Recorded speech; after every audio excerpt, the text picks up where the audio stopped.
चालाक मुर्गे और गीदड़ की शिक्षाप्रद कहानी। एक गांव में एक मुर्गा रहता था।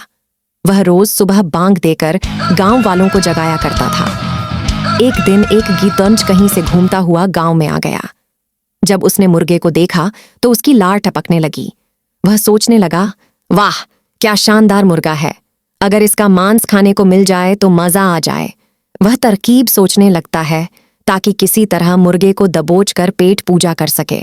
उसने मुर्गे को बहला फुसलाकर अपने काबू में करने का निश्चय किया और उसके पास पहुंचकर बोला, मित्र, मैं तुम्हारी आवाज सुनकर तुम्हारे पास आया हूं। तुम्हारी आवाज बहुत ही सुरीली है, कानों में मिश्री घुल जाती है। मन करता है दिन भर सुनता रहूं।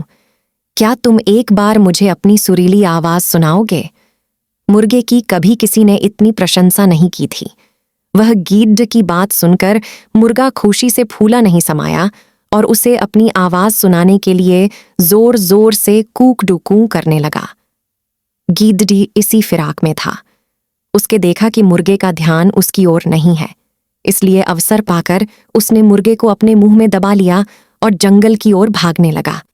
जब वह जंगल की ओर भाग रहा था, उस समय गांव वालों की दृष्टि उस पर पीडीडीएच गई। वे लाठी लेकर उसे मारने के लिए दौड़े।